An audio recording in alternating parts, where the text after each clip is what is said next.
Historia del arte.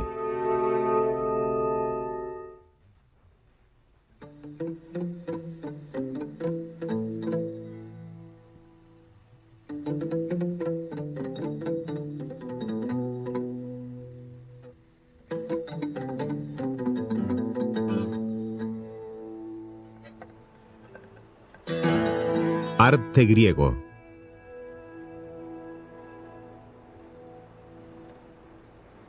Dioses y héroes.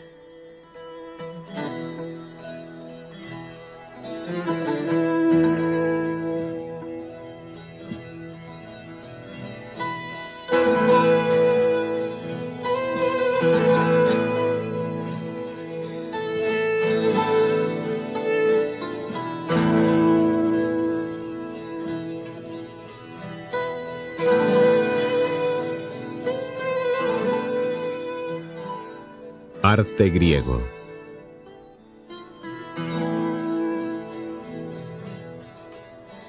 Dioses con imagen de hombre.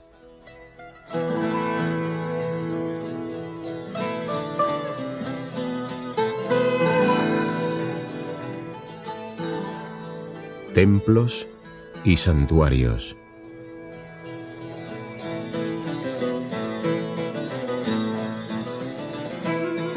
Mito y realidad.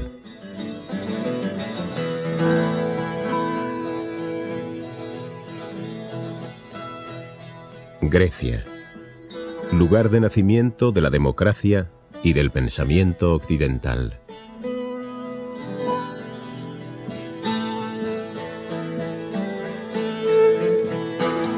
La eterna fascinación de la cultura griega.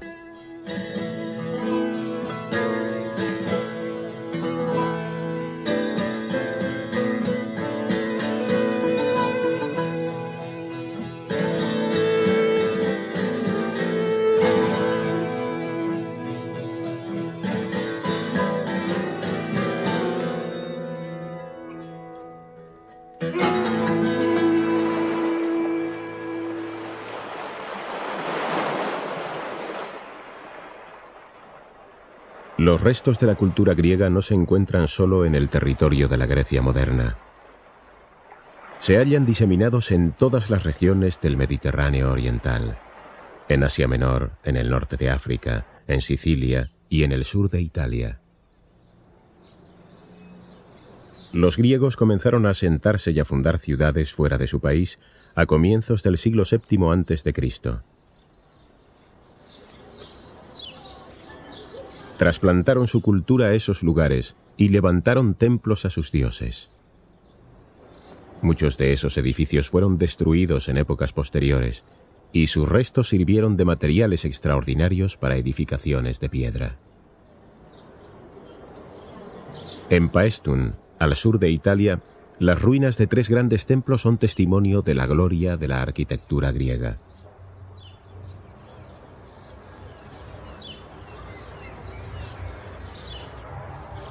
Es una arquitectura que conserva su belleza perenne, aunque esté reducida a fragmentos.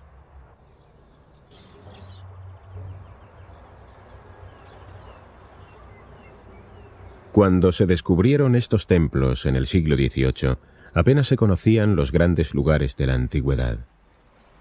Delfos, Corinto, Olimpia, incluso Atenas era accesible solo a unos pocos aventureros intrépidos.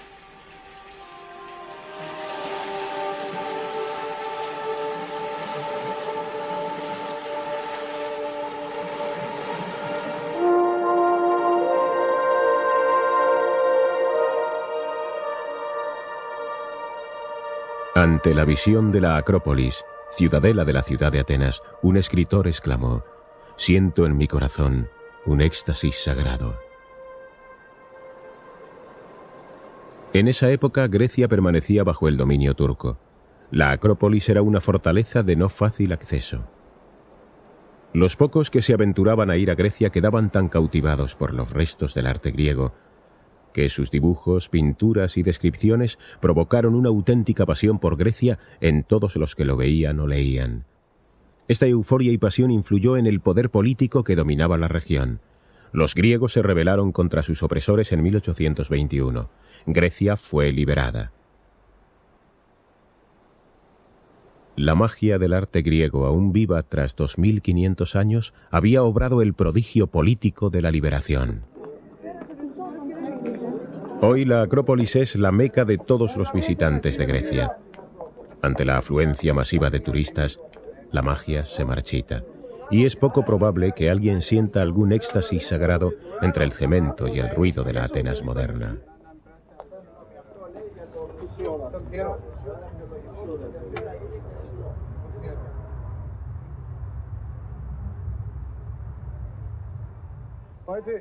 Es un goce estético pisar estos espacios que rodean la Acrópolis, los edificios clásicos, el arte de la libertad, como se han llamado.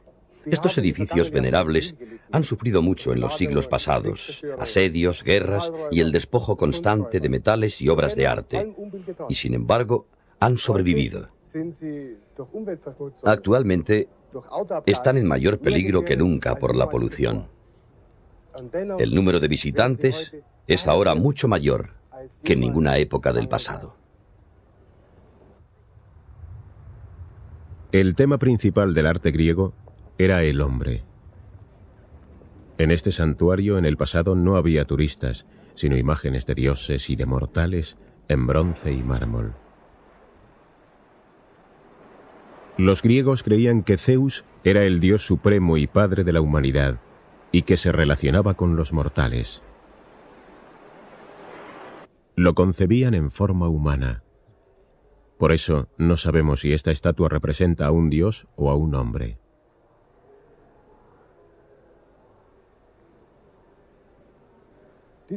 Esta estatua de un joven fue encontrada cerca del templo de Poseidón en Sonion. Tiene una altura de más de 3 metros y es una de las muchas esculturas colosales de ese lugar. La postura de esta figura es llamativa. Su pierna izquierda adelantada, los brazos a los lados del cuerpo, las manos apretadas. Toda la figura, la cabeza, el cuerpo, la cara, está de frente. Este estilo lo copiaron los griegos de los egipcios. Los faraones fueron representados así durante miles de años. Pero hay una diferencia con las figuras egipcias. Este joven está desnudo y sus piernas están libres y sueltas, sin el soporte que usaban los escultores egipcios. El cuerpo se sostiene en unos muslos musculosos y fuertes. Los músculos del estómago y la caja torácica están insinuados por hendiduras y líneas. Está ausente toda plasticidad. Los ojos son desmesurados y sobresalen ligeramente. Su pelo parece una peluca y tiene un ornamento complicado sobre la frente. Las orejas son muy estilizadas. Esta figura fue esculpida hacia el año 600 a.C.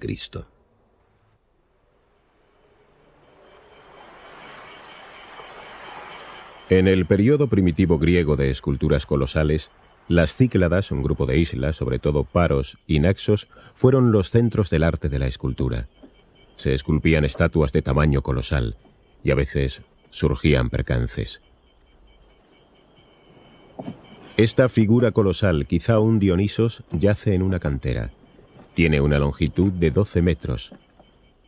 Pesa 10 toneladas y está sin acabar. La abandonaron por una resquebrajadura. Había sido en vano un trabajo tan prolongado y paciente de martillo y cincel.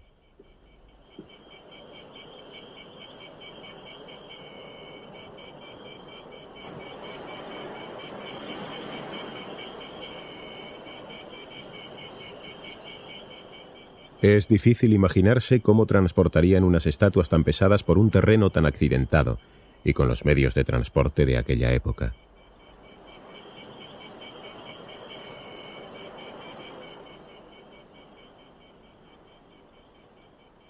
Al sacarla de la cantera se rompieron las piernas de la estatua. Esto sucedió hace 2500 años. Aún permanece en el sitio del accidente.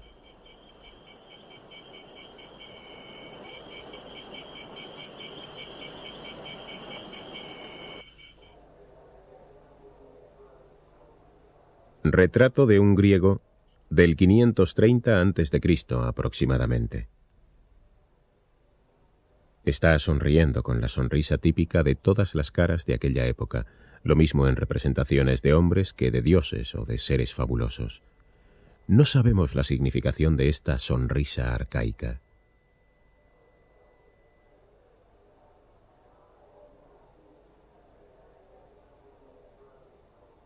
El joven es una estatua funeraria de guerrero. Se llamaba Croisos, según indica una inscripción. Solo las personas muy notorias y distinguidas recibían el honor de la dedicación de una estatua de tamaño natural. Era un honor que elevaba al difunto a la categoría de héroe.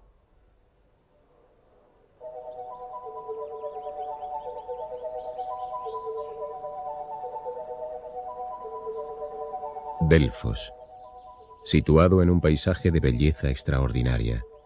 El filósofo Platón lo llamó lugar divino. Era el santuario del dios Apolo. Aquí residía el oráculo más famoso de la antigüedad. Las personas más importantes de la época acudían en busca de consejo divino. Venían hasta los persas, enemigos de Grecia.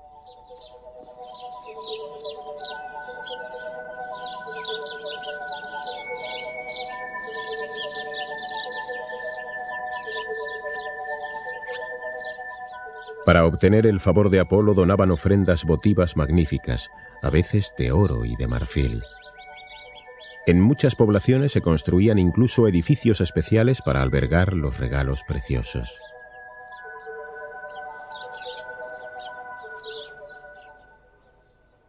Este friso decoraba una de esas casas del tesoro.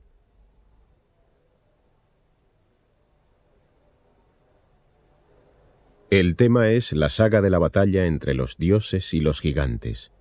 La victoria de los poderes del orden sobre el caos, uno de los grandes temas del arte griego.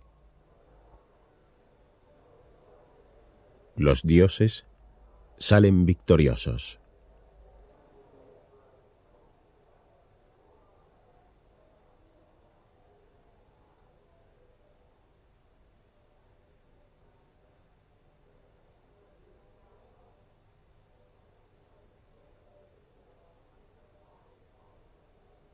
Hasta los leones luchan a su lado. Se ve a uno mordiendo a un gigante.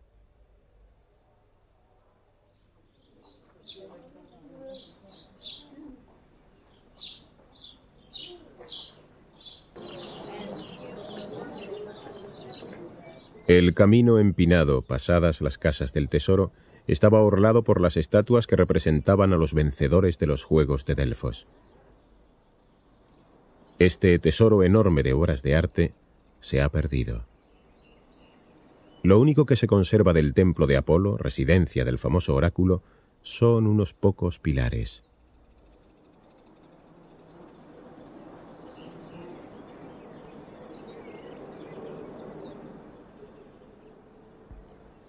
Aquí emitía Pitia, la sacerdotisa de Apolo, sus oráculos, inspirados mágicamente en éxtasis en contacto con el dios.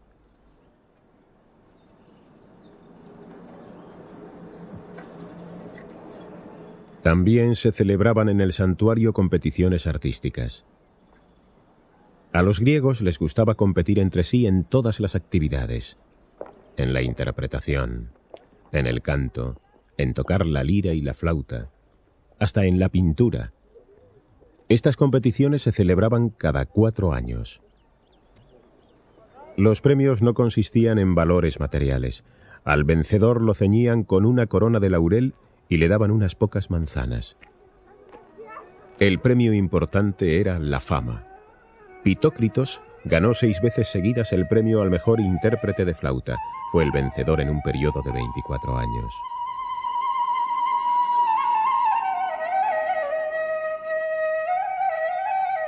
Este auriga ganó la carrera de carros.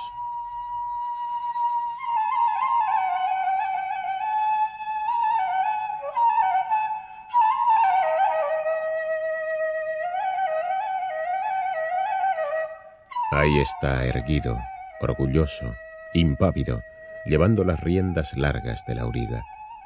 Sus manos aún sujetan los restos de las cuerdas con las que dirigía la cuadriga.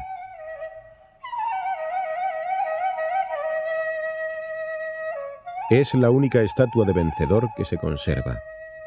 Quedó enterrada en una avalancha en tiempos remotos y milagrosamente salió a la superficie a principios de nuestro siglo.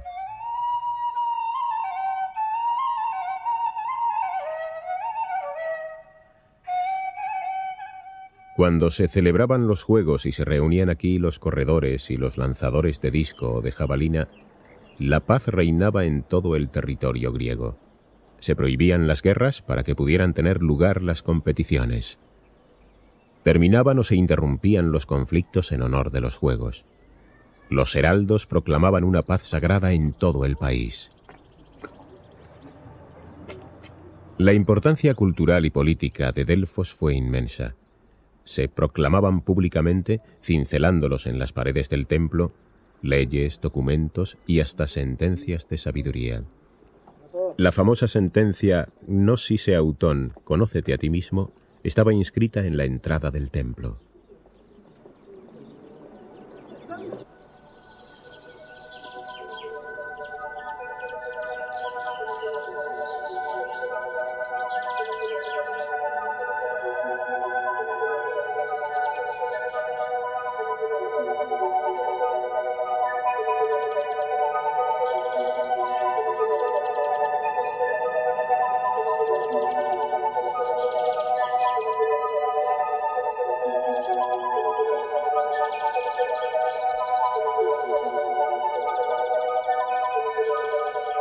Se han perdido muchos objetos.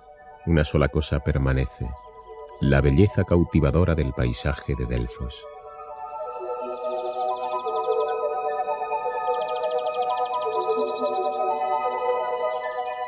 Los griegos percibían una cualidad divina en todo lo bello, fuera un paisaje, la naturaleza o un ser humano.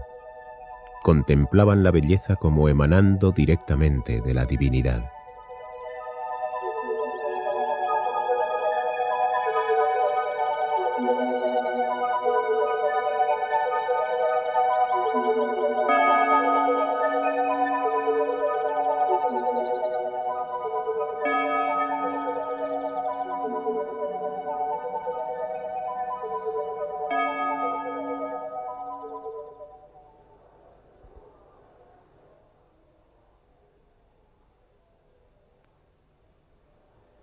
Homero, el poeta nacional griego, describía a estos dos guerreros como semejantes a los dioses.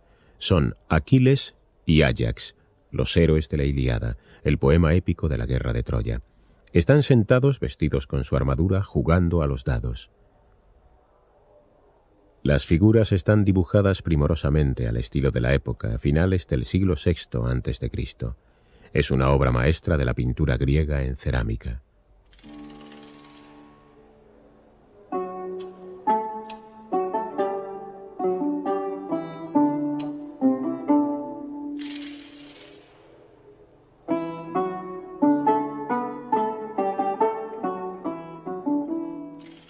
Áyax ha sacado un 2, Aquiles ha sacado un 4 y gana.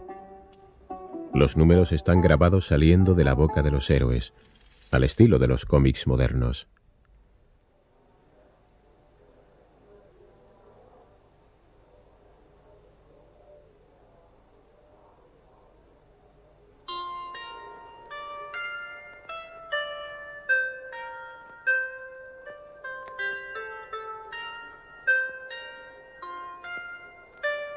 Se han conservado muchísimas ánforas griegas. Se colocaban en las sepulturas junto a los muertos. Gracias a esto no se han deteriorado con el paso del tiempo. Se han encontrado tumbas no solo en Grecia, sino también en Etruria, muy cerca de la actual Toscana. Los vasos se transportaron allí en la antigüedad.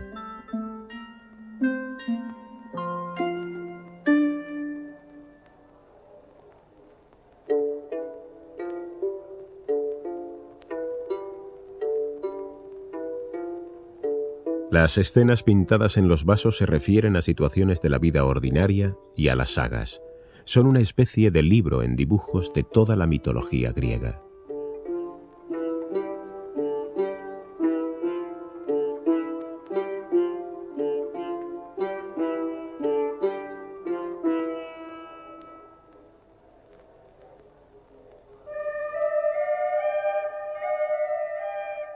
una enorme parra cargada de uvas se enrosca en el mástil de un barco en el que Dionisos, el dios del vino, se pasea por el mar en plena euforia.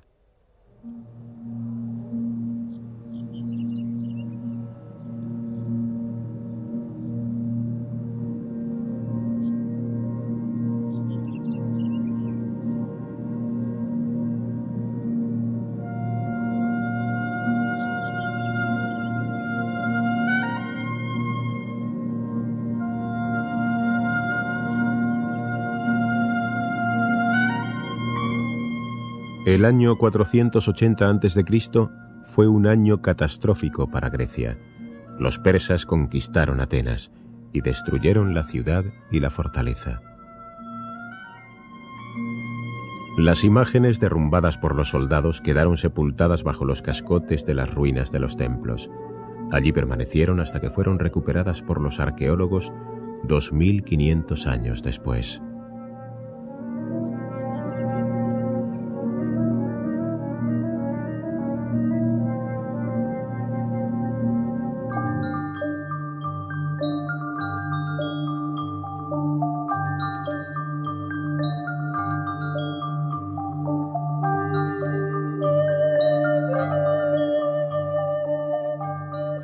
Estatuas graciosas de doncellas, probablemente sacerdotisas de la diosa Atenea.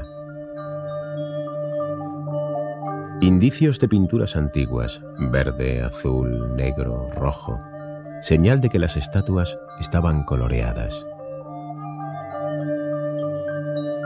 Las estatuas griegas se coloreaban siempre. Las vestiduras estaban adornadas con ricos diseños y coloridos vivos. La pintura daba viveza a los ojos y una gran vitalidad a los labios y al pelo. Nuestra admiración por el mármol blanco supone una falsa percepción. Los griegos consideraban que una escultura sin pintar era una escultura inacabada, sin expresión. También se pintaban con rojos, azules y verdes brillantes las paredes de los templos. En la segunda mitad del siglo V a.C. se reconstruyó la Acrópolis con más magnificencia que en los tiempos antiguos. Se reconstruyó para el pueblo y por el pueblo, como símbolo de la democracia ática, en la que se han fundado todas las formas democráticas posteriores. El pueblo se juntaba en los teatros para votar en las convocatorias políticas. Los nobles y los trabajadores tenían los mismos derechos de voto.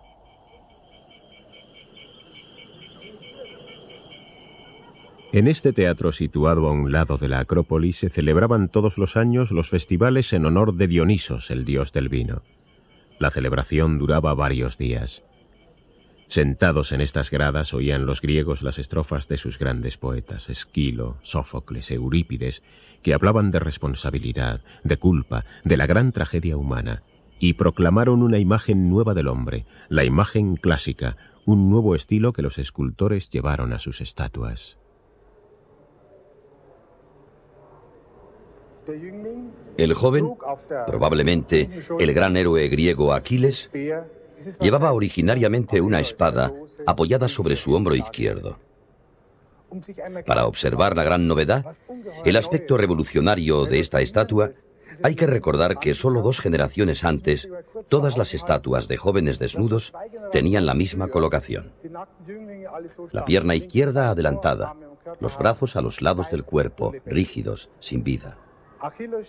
Sin embargo, este Aquiles se coloca con todo el peso sobre la pierna derecha. La pierna izquierda está relajada hacia atrás y este movimiento recorre todo el cuerpo. Es una distribución del peso que se nota en los músculos y que atraviesa todo el cuerpo.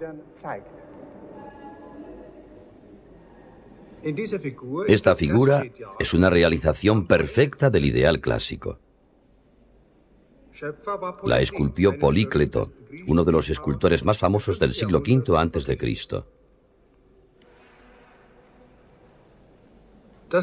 El rostro no expresa ninguna emoción individual, no sonríe.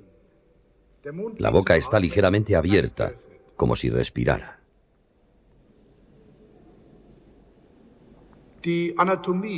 Los escultores de la antigüedad estaban familiarizados con la anatomía humana, pero no se contentaban con la pura imitación. Buscaban una imagen ideal del hombre que sobrepasase la naturaleza. Esta estatua es una copia romana. La original se perdió. Conocemos muchas de las obras maestras del arte griego solo por copias romanas.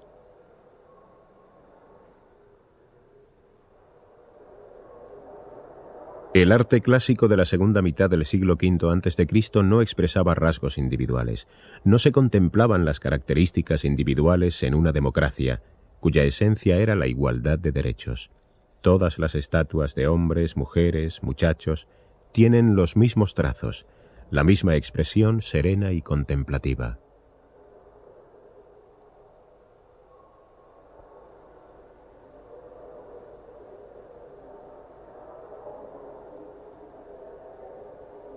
Afrodita, la diosa del amor, sale del baño. Una obra de Praxíteles, un escultor de finales del clasicismo. La estatua es una de las más de 100 copias hechas en tiempos de los romanos.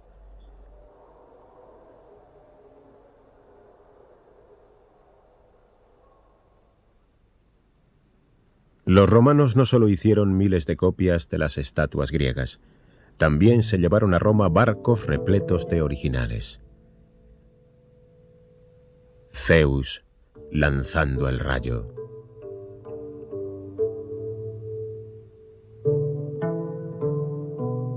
Su mano derecha extendida agarraba originariamente el rayo, el arma de este dios griego invencible.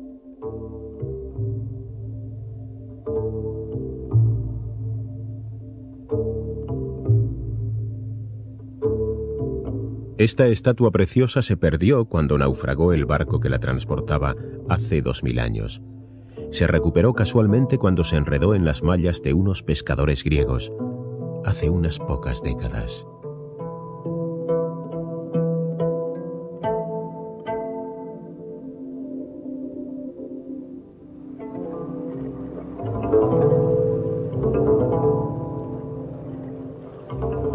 Estas dos estatuas de bronce fueron encontradas hace unos pocos años por unos submarinistas en la punta sur de Italia.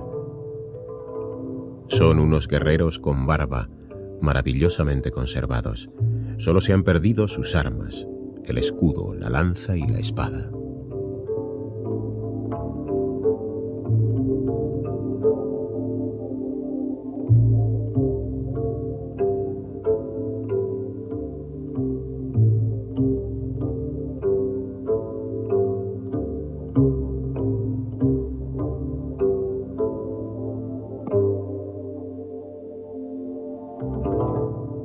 Esta cabeza llevaba un yelmo. La parte posterior está muy alargada para sostenerlo. Los ojos y las pestañas hechas de láminas de bronce están acabados con perfección. El blanco es marfil, el iris, como se ve por los fragmentos, era de pasta de cristal, las pupilas de ámbar. Los labios están cubiertos de cobre rojizo, los dientes son de láminas de plata y brillan. Los pezones son también de cobre.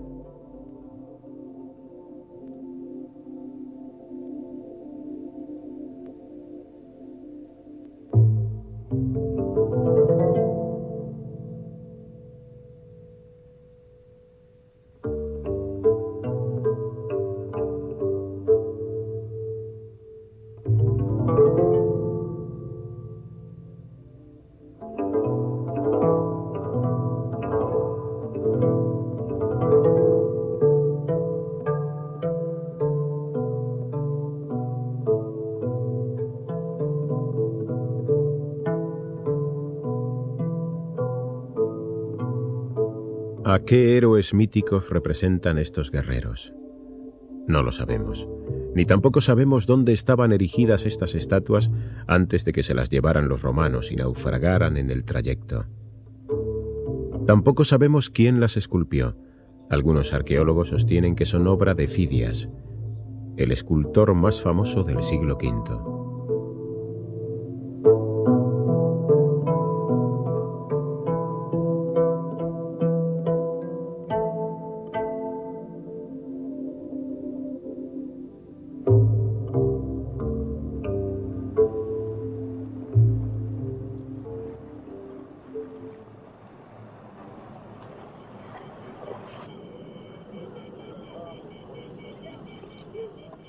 Fidias supervisó la construcción del Partenón, que sigue siendo en nuestros días el símbolo de Atenas.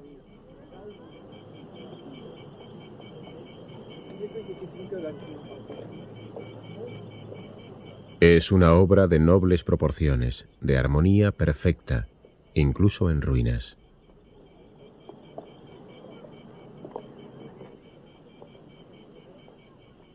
Está construida de bloques de mármol trabajados con precisión y encajados entre sí sin argamasa.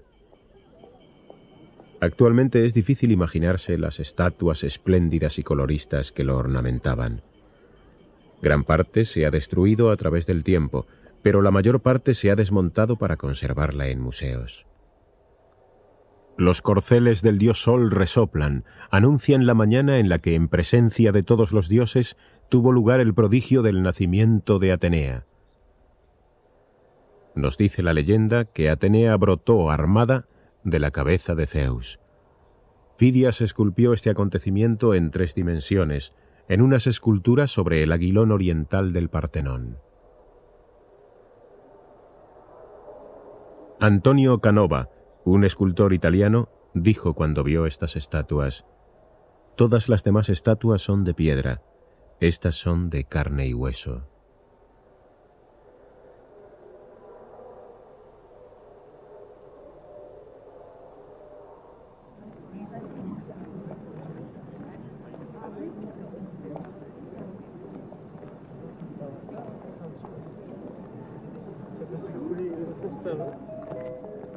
Los espacios cuadrados del friso que circundan el templo sobre las columnas están llenos de esculturas que describen batallas míticas.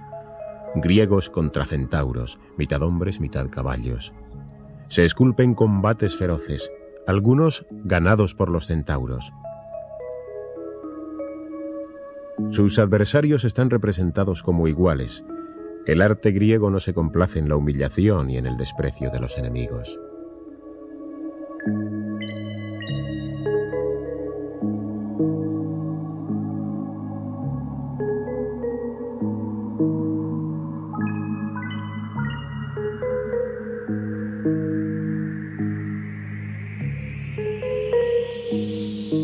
El relieve escultórico más famoso del arte griego es el gran friso del Partenón. Primitivamente no era fácil verlo porque circundaba la parte interior del templo. Tiene 160 metros de longitud y 1 metro de altura. Está esculpido en mármol.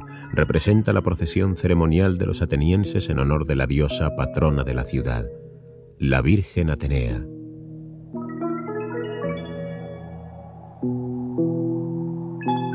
Distinguidos atenienses montan briosos corceles. Una superposición magistral de las figuras produce profundidad y perspectiva a las escenas. El relieve tiene tan solo 5,5 centímetros de profundidad. Las esculturas estaban originariamente pintadas y colocadas sobre un fondo azul brillante que les daba una plasticidad todavía más acentuada.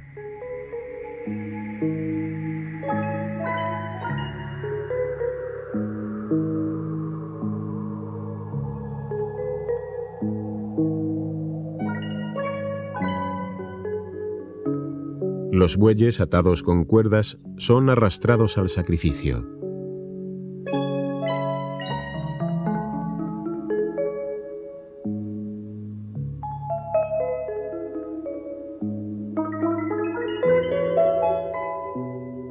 La procesión alcanza su clímax cuando las jóvenes doncellas ofrecen a la sacerdotisa de Atenea un vestido primorosamente tejido. Los dioses presencian la escena sentados, platicando con serenidad.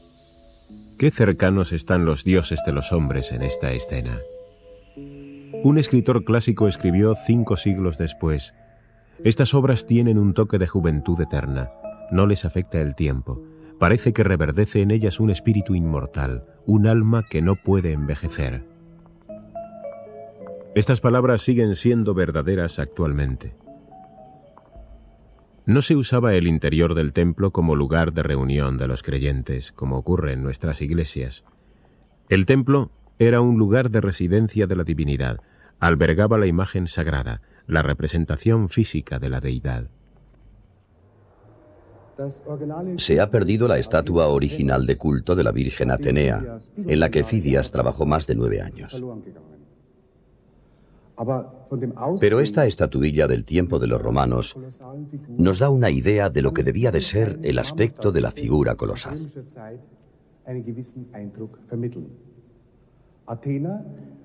Atenea lleva en su mano derecha la diosa alada de la victoria, Nike, y en su izquierda el escudo. Su hombro y su pecho están cubiertos con una piel de cabra, bordeada de cabezas de serpientes. Lleva puesto un yelmo, ricamente ornamentado, con seres fabulosos. Atenea es la diosa de la sabiduría y de las batallas. En su pecho contemplamos la cabeza terrorífica de la gorgona Medusa. Esta estatuilla de mármol no transmite la profunda impresión de la estatua colosal original, que tenía una altura de más de 12 metros y estaba hecha de oro y marfil. No era naturalmente toda ella de oro macizo. Llevaba el rostro y los brazos cubiertos de láminas de marfil, y las láminas de oro del vestido estaban fijadas a una estructura de madera. Solo el oro de los ornamentos y del vestido pesaba más de 1000 kilos. Los ciudadanos de Atenas empleaban parte del tesoro del Estado para el adorno de su imagen de culto. Lo que los estados modernos guardan bajo llave en los sótanos, lo empleaban en aquella época para una obra de arte. Atenea Partenos permaneció en su templo 1000 años. Después fue trasladada, probablemente a Constantinopla, y desapareció de allí tras la conquista de la ciudad por los cruzados. La figura estaba colocada de tal modo que cuando se abrían los grandes portalones del templo, los rayos del sol de la mañana caían directamente sobre el vestido brillante y la faz pálida de la diosa. En el tiempo en que fue construido el Partenón era Pericles el que gobernaba el estado democrático del Ática. Atenas, la capital, estaba en su máximo apogeo. Pericles, el hombre de estado más grande de la historia de Grecia, también era un amigo y mecenas de los artistas y de los filósofos. Dijo en un discurso: «Amamos lo bello, pero permanecemos siendo sencillos».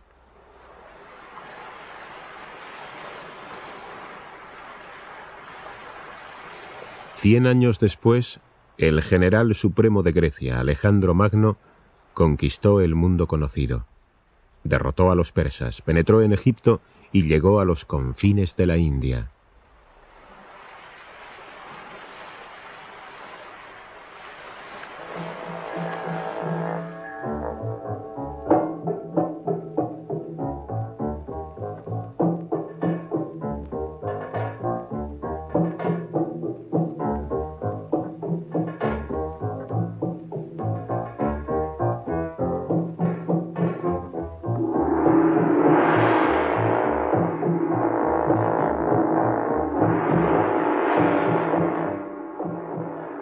Alejandro, rey de los macedonios.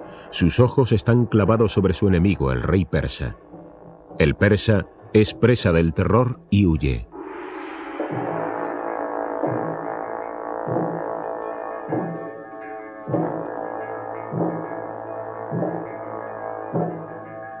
Su carro se aleja, llevado por el auriga.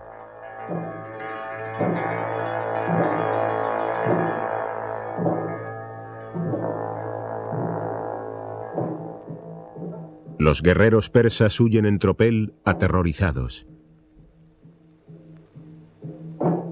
Los corceles relinchan y se encabritan, atropellándolo todo en su desbandada.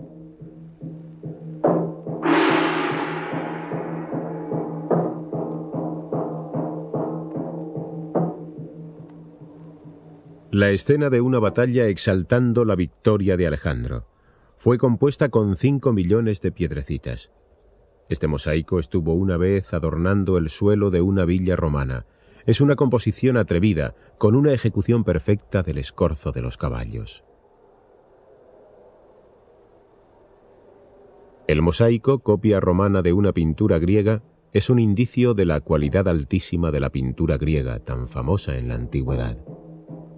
No ha sobrevivido ni un solo original de las pinturas en madera, obras que gozaron entonces de la misma celebridad que en la actualidad tienen las pinturas de Rembrandt o Rafael.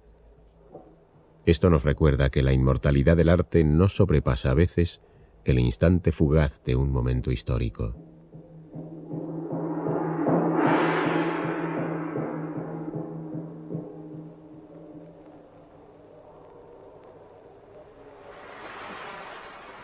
Con la muerte de Alejandro en el 323 a.C., se abre una etapa nueva en la historia de Grecia, el helenismo. El arte griego se extendió a los países circundantes y penetró en Asia y África. Pero los sucesores de Alejandro se enfrentaron entre sí y el imperio se dividió.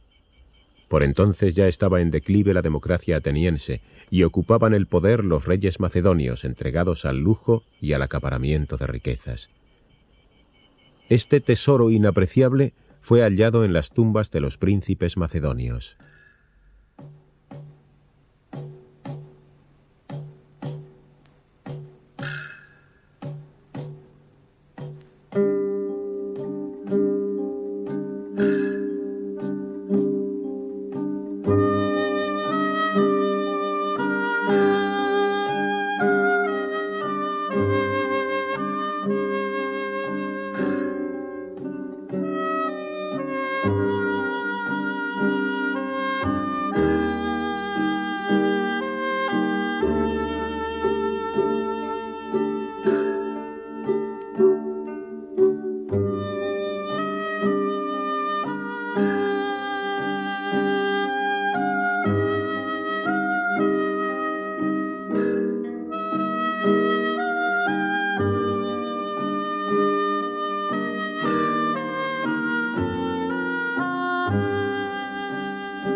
La nueva época trajo también una imagen nueva del hombre, muy alejada de la armonía, de la mesura en el movimiento y del sereno autocontrol de las figuras clásicas.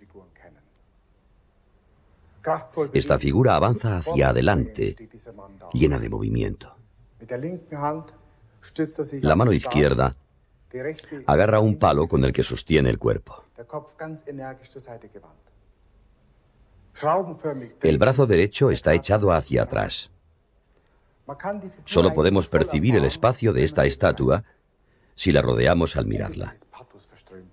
Hay expresión de movimiento y su musculatura exagerada rezuma pasión.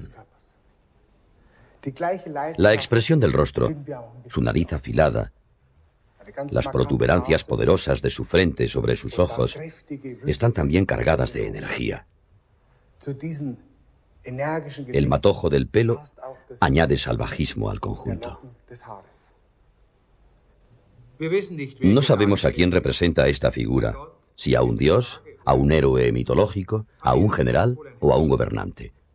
Lo más probable es que sea un gobernante. En la época helenística siempre se pintaba a los gobernantes en tales posturas dramáticas y les daban una apariencia musculosa para provocar la sensación de que eran dinámicos y competentes. Por eso esta estatua podría muy bien ser la de un gobernante helenístico. Aquí tenemos ante nuestros ojos a un gobernante absoluto, un hombre de acción que sabe lo que quiere. Un gobernante helenístico que exigió y consiguió la deificación.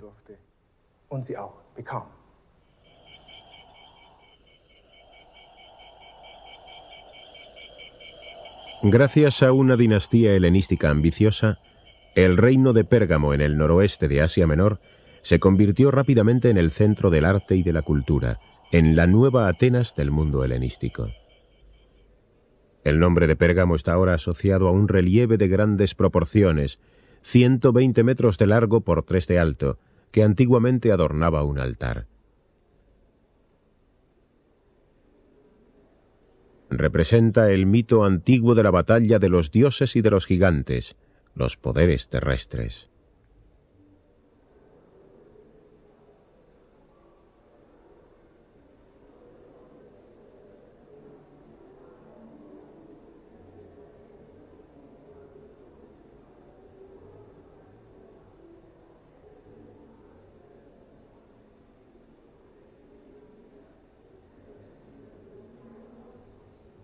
Zeus.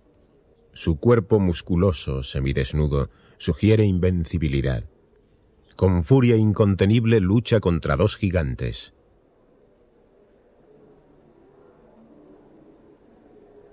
También participa en el combate su hija Atenea. Coge a su adversario por los pelos y lo levanta en el aire. Este hecho, según el mito, significa la muerte de un gigante. La madre tierra sale de las profundidades lamentando la muerte de sus hijos.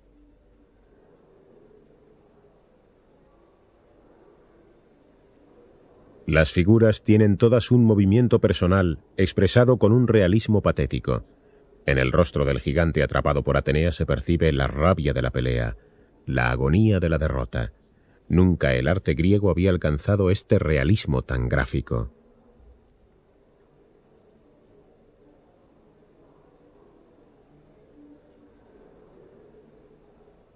Un boxeador. Lleva las manos y los antebrazos envueltos con cintas de cuero. Su cuerpo es la expresión de la potencia, de la fatiga, del esfuerzo. Su cara está hinchada por los golpes, aún sangran sus heridas recientes.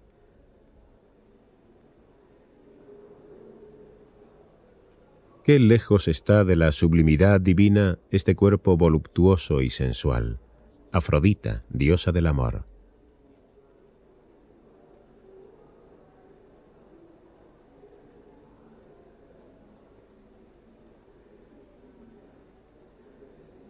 El mundo de la infancia, un niño forcejeando con un ganso. Los griegos descubrieron este mundo idílico y feliz solo en el último periodo.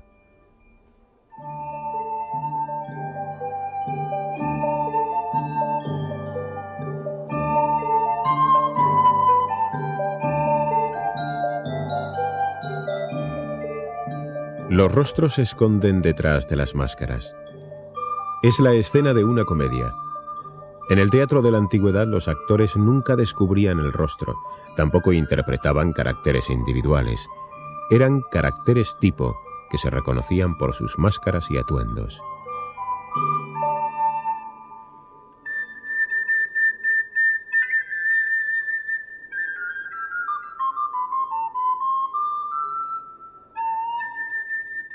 La actriz que toca la flauta es un hombre vestido de mujer. En aquella época no actuaban las mujeres. Al contemplar este busto hablamos de concentración, búsqueda y de otras varias emociones. Sin embargo, a pesar de su apariencia tan natural, no deberíamos contemplarla como si fuera la imagen de una persona concreta.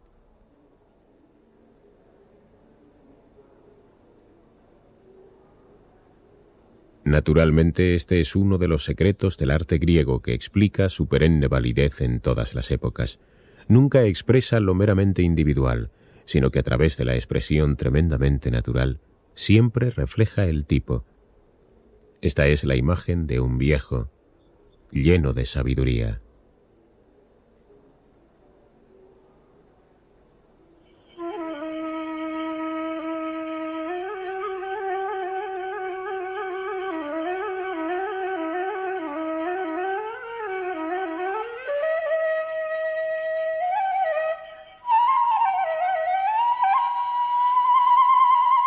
La evolución del arte griego es clara, lógica, y puede apreciarse perfectamente si analizamos el rostro de sus imágenes.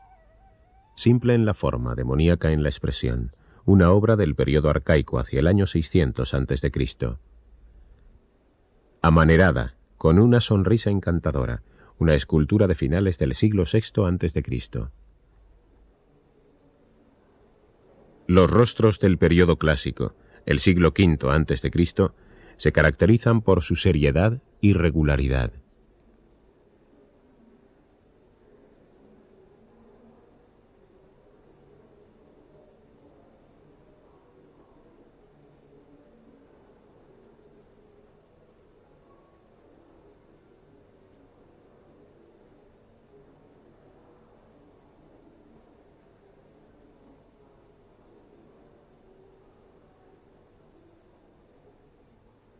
Las imágenes del periodo helenístico, los 3 últimos siglos antes de Cristo, expresan pasión, esfuerzo y la edad de la persona representada.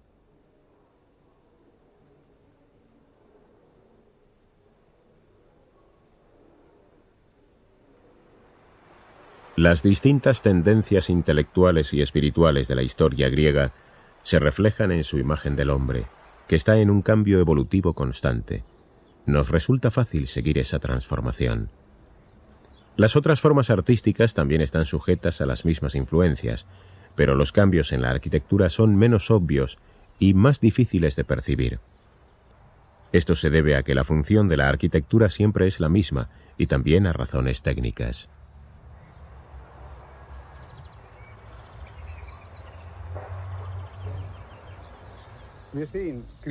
El arte griego que vemos está fundamentalmente en los museos.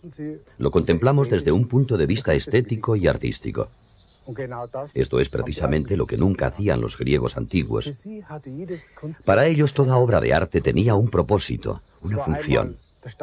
Una estatua, por ejemplo, servía para ser venerada en el templo, o como figura funeraria, o para representar a un ciudadano ilustre. Las estatuas se erigían en lugares públicos, como en plazas y santuarios. Estaban integradas en la vida ordinaria, se pintaban y a veces se las coronaba. Es importante tener esto en cuenta si queremos entender el arte griego.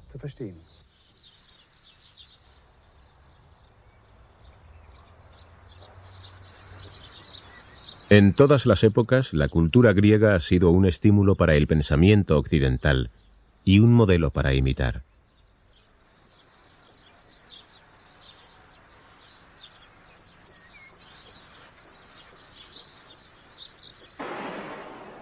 Hasta nuestros días, los artistas han buscado inspiración en la mitología griega para abordarla y reinterpretarla.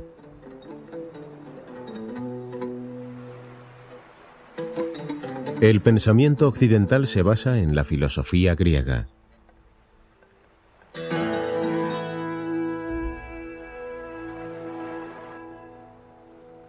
Se han traducido en cada época las obras de los poetas griegos.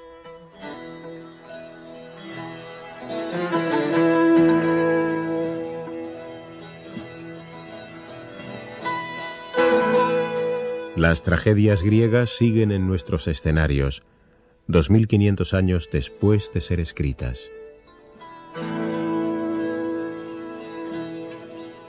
Su tema central, el destino del hombre, es eterno, como los dioses y las imágenes del arte griego.